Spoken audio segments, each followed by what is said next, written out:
Hello students, today I am taking class 11 subject business studies and today we are going to take a quick revision because your unit test is coming. So I am taking today chapter 1 and chapter 2 quick revision and it has given on page number 43. ये 43 page number से start हो रहा है. आपको multiple choice question भी आएंगे, 1 mark question आएंगे, then 2, 3, 4, 5 इस तरह से आपके सारे क्वेश्चंस डिवाइड होंगे एंड टोटल पेपर नंबर रहेगा आपका 30 मार्क्स का. देन उसमें से मिनिमम 100% में से 60% आपका चैप्टर 1 से आएगा एंड 40% चैप्टर 2 से. So I am taking a revision of today. First question that is given in a very short answer question, that is what is the best for differentiate the economic and non economic activity. मतलब main base क्या होता है economic activity का और non economic activity के difference का. So I have written on the board some basis for economic and non-economic activity, that is called motive. मतलब main motive जिससे कि हमें मालूम हो जाता है कि जो हम एक्टिविटी कर रहे हैं वो इकोनॉमिक है या नॉन इकोनॉमिक है. तो उसका मोटिव क्या होता है, दैट इज इकोनॉमिक एक्टिविटी का क्या मोटिव होता है, motive of earning profit and creation wealth. मतलब जब भी आप नॉन इकोनॉमिक एक्टिविटी कर रहे हैं तो इकोनॉमिक एक्टिविटी में आपका मेन एम क्या होगा, प्रॉफिट अर्न करना है और वेल्थ को क्रिएट करना है. मतलब ज़्यादा से ज़्यादा आप जितना प्रॉफिट अर्न कर सकें, that is called economic activity. And just opposite non economic activity कैसी होती है, it has related social, it has related religious and it has related service work, that is the social और psychological motive. मतलब ऐसी कोई activity जिसको करने से हमें सेल्फ सेटिस्फेक्शन हो, मेंटली हमें बहुत अच्छा लगे कि हाँ हमने आज कुछ अच्छा काम किया, that is called good work. So इसमें मेन मोटिव अर्न प्रॉफिट नहीं होता है, सिर्फ सर्व करना होता है, सर्विस देनी होती है, लेकिन उसके अगेंस्ट में आपको कुछ प्रॉफिट नहीं मिलता है. So they have given question that what is the base for differentiate the economic and non-economic activity. So main difference that is motive. मतलब motive इन दोनों का क्या है, इससे हमें मालूम पड़ जाता है कि economic activity क्या होती है और non-economic activity. Then second question, name the economic activity in which specialized knowledge is required. हमने प्रोफेशन में क्या पढ़ा था, आप प्रोफेशन तब स्टार्ट कर सकते हैं जब आप जिस प्रोफेशन में जा रहे हैं, जिस प्रोफेशन को आप रीडिंग कर रहे हैं उसका आपको एक सर्टिफिकेट मिल जाए, then you have to go in profession. तो प्रोफेशन एक ऐसा एक्टिविटी है जिसमें कि नॉलेज की रिक्वायरमेंट मस्ट होती है.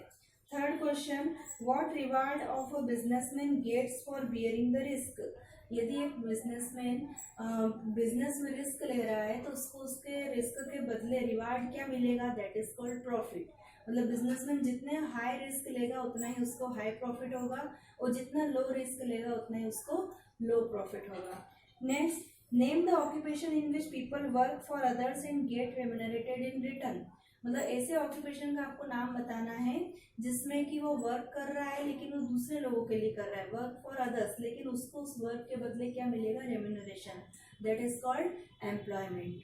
Next question, name the industries which provide support service to other industry. ऐसी कौन सी इंडस्ट्रीज होती है जो सपोर्ट करती है अदर इंडस्ट्री को, दैट इज बैंकिंग, इंश्योरेंस, जिसे हम टर्शरी इंडस्ट्री कहेंगे. Next one, what type of industries fishing. Fishing किस में आती है, फिशिंग मतलब जैसे हमने इंडस्ट्री को डिवाइड किया था प्राइमरी, सेकेंडरी एंड टर्शरी. तो प्राइमरी इंडस्ट्री मतलब जितने भी नेचुरल रिसोर्सेज होते हैं उसको हम यूजेबल बनाते हैं.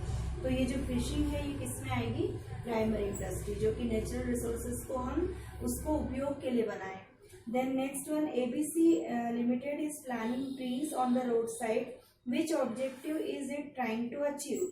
मतलब एक ABC लिमिटेड कंपनी है और वो रोड के दोनों साइड क्या लगा रही है, ट्रीज ग्रो कर रही है. तो ये उसकी कौन सी एक्टिविटी कहलाएगी, ये उसकी सोशल एक्टिविटी कहलाएगी. उसका कौन सा ऑब्जेक्टिव कंप्लीट होगा, social objective. Define risk. Risk को डिफाइन कीजिए. प्रोबेबली और chance of incurring loss is called risk. मतलब जब भी आपको लगता है कि हमें बिजनेस में कुछ लॉस होने वाला है लेकिन फिर भी आप उस वर्क को करते हैं, that is called risk. Next one, name any two factors keep in mind while setting at an enterprise. मतलब जब भी आप कोई बिजनेस स्टार्ट करते हैं तो आप in business some characteristics of business, and we have to do about nature of business, what are the nature and what is the characteristics. So following are the main characteristic of business. आपको ये page number 22 पर मिलेगा, इससे point wise आपको एक एक पढ़ते जाना है और कैरेक्टरिस्टिक क्लियर करते जाना है. First one, in economic activity. Business जो है वो एक इकोनॉमिक एक्टिविटी है. इकोनॉमिक एक्टिविटी मीन्स बिजनेस का मेन एम प्रॉफिट अर्न करना है और वेल्थ को क्रिएट करना है. तो मेन कैरेक्टरिस्टिक बिजनेस की क्या होती है? Business is an economic activity. Second one, production और procurement of goods and services. मतलब आप जितने भी गुड्स और सर्विसेज दे रहे हैं तो किस बेस पर देंगे? जब आपका प्रोडक्शन होगा. मतलब बिजनेस में प्रोडक्शन होना मस्ट है. थर्ड वन, सेल और exchange of goods and services for the satisfaction of human needs. अब यदि आप किसी को एक्सचेंज कर रहे हैं आपके गुड्स और सर्विसेज की, तो वो जो कस्टमर को जा रहा है वो कस्टमर कैसा होना चाहिए? आपके प्रोडक्ट को लेकर सेटिस्फेक्शन होना चाहिए उसमें, उसके नीड्स जो है वो आपके प्रोडक्ट को लेकर कंप्लीट हो जाए. ये आपको बहुत ही ध्यान रखना है. Next one, dealing in goods और सर्विसेज ऑन रेगुलर बेसिस. मतलब बिजनेस तभी चलता है, बिजनेस की लॉन्ग टाइम ड्यूरिंग स्टेबिलिटी तभी हो पाती है जब कंटिन्यू उसमें क्या चलता रहे? रेगुलर बेसिस पर सेल और परचेस चलता रहे. Profit earning. मेन पर्पस क्या होता है? मेन कैरेक्टरिस्टिक बिजनेस की होती है प्रॉफिट अर्निंग. यदि बिजनेस प्रॉफिट अर्न के लिए किया जाता है तो बिजनेस में प्रॉफिट होना चाहिए, नहीं तो वो थोड़े दिनों के बाद बिजनेस अपने आप क्या हो जाता है? क्लोज हो जाता है. अनसर्टेनिटी और रिटर्न और रिस्क. मतलब जैसे मान लीजिए आपने किसी को कुछ अमाउंट दिया है, मान लीजिए आपने अपना कुछ प्रोडक्ट जो है किसी को परचेस कर दिया है या किसी को सेल कर दिया है, किसी से परचेस कर लिया है, और मान लीजिए बिजनेस में रिस्क हो गई, तो अब आप उसका रिटर्न नहीं कर पाएंगे और आपने जिसको दिया है वो आपको रिटर्न नहीं कर पाएगा. तो बिजनेस में रिस्क हमेशा अवेलेबल होती है और अनसर्टन होती है, कभी भी आ सकती है. तो characteristic of nature and business के पढ़ने के बाद आप पढ़ेंगे मल्टीपल ऑब्जेक्टिव ऑफ बिजनेस. मतलब बिजनेस के ऑब्जेक्टिव किस बेस पे होते हैं? तो फर्स्ट वन, बिजनेस का ऑब्जेक्टिव होता है economic objective, second one social objective and third one human objective. मतलब यदि आप बिजनेस कर रहे हैं तो आपके सारे ऑब्जेक्टिव कंप्लीट होना चाहिए, जिसमें फर्स्ट वन होता है economic objective. Economic that is survival, जो हमने पढ़ा था 1 मार्क के क्वेश्चन आंसर में. यदि बिजनेस कर रहे हैं तो उसकी मेन कॉन्सेप्ट प्रॉफिट की क्या क्या होती है? फर्स्ट वन, बिजनेस में सर्वाइव होते रहना चाहिए, रेगुलर बेसिस पर सेल और परचेस होते रहना चाहिए. सेकेंड वन, बिजनेस यदि आप कर रहे हैं तो आपको प्रॉफिट मस्ट है. बिजनेस में यदि प्रॉफिट होगा तो बिजनेस और लॉन्ग टाइम ड्यूरेशन बढ़ेगी. एंड ग्रोथ, बिजनेस को जैसे जिस लेवल पे स्टार्ट किया उससे उसको बिजनेस का ग्रोथ होते रहना चाहिए, जिससे कि उसके सारे इकोनॉमिक ऑब्जेक्टिव कंप्लीट होंगे. Second one, social, we are living in society. और जब यदि हम हमारे जो प्रोडक्ट को किसी कस्टमर को सेल कर रहे हैं तो उसके सेटिस्फेक्शन, उसकी नीड्स, उसके डिजायर हमारे प्रोडक्ट से कंप्लीट होना चाहिए. मतलब उसके साथ किसी प्रकार से कोई चीटिंग या फ्रॉड या जो वैरायटी बताई है उससे थोड़ी रफ वैरायटी, इस तरह से उसको नहीं मिलना चाहिए. तो इसका supply of desired quality of product, मतलब उसी प्रोडक्ट का आपको सप्लाई करना है कस्टमर को जिसके लिए वो डिजायर करते हैं. Second, avoidance of unfair trade practice.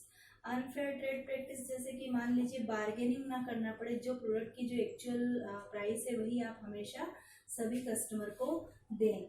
Next one, employment generation. Employment generation that is यहाँ पर सोसाइटी में जितने भी लोग रह रहे हैं उनसे रिलेटेड यदि आप लोगों को एम्प्लॉयमेंट देंगे तो आपका बिजनेस और ज़्यादा ग्रोथ करेगा.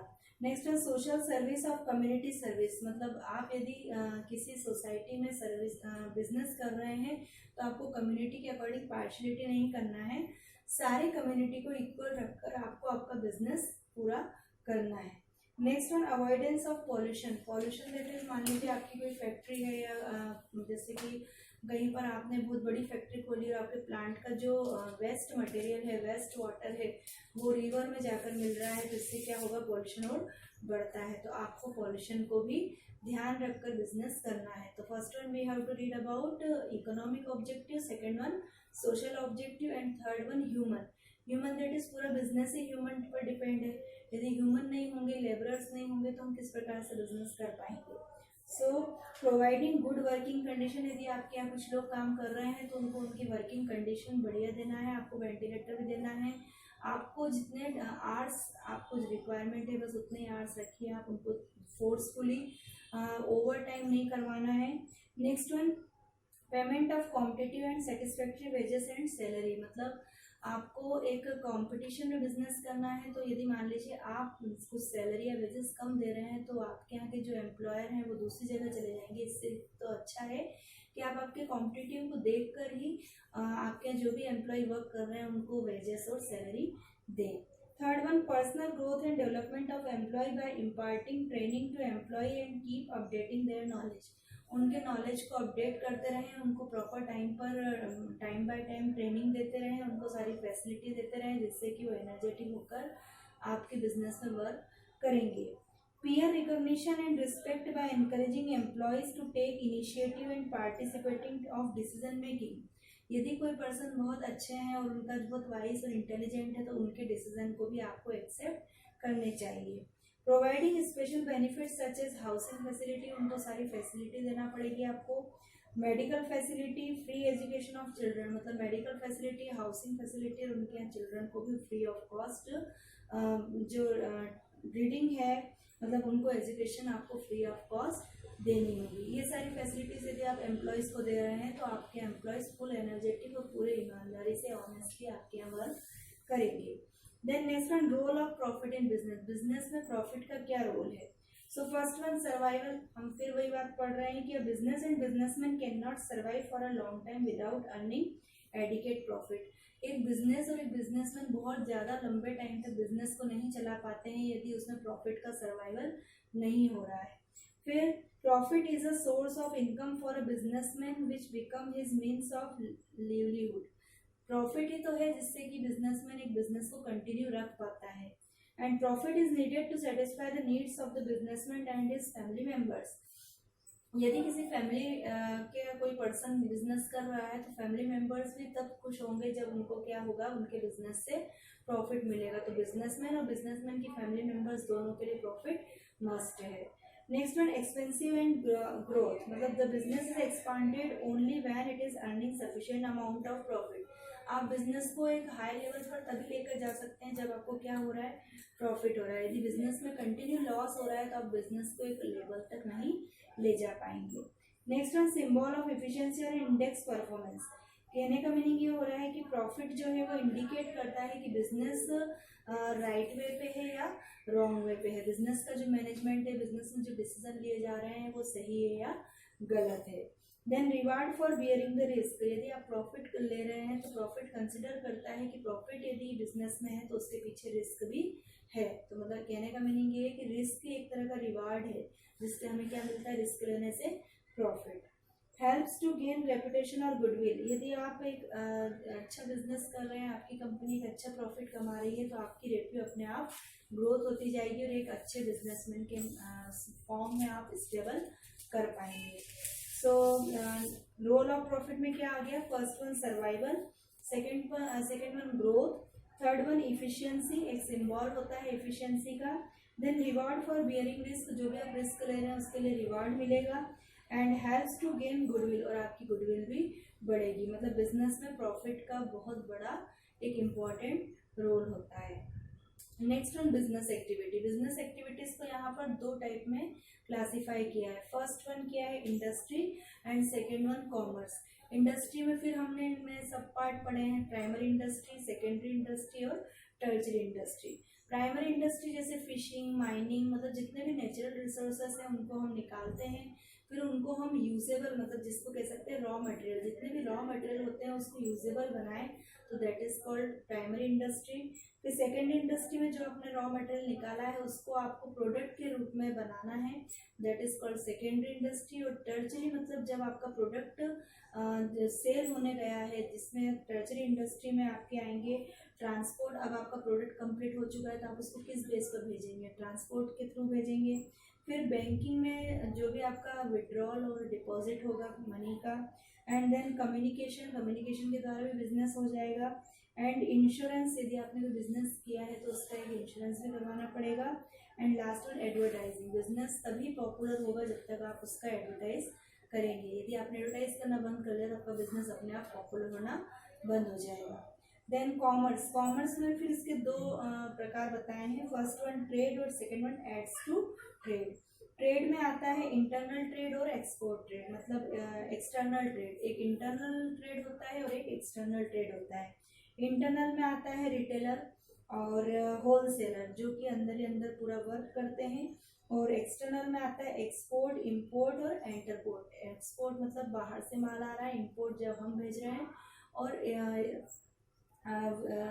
एंटरपोर्ट मतलब कहीं से माल आया उसको हमने वहीं के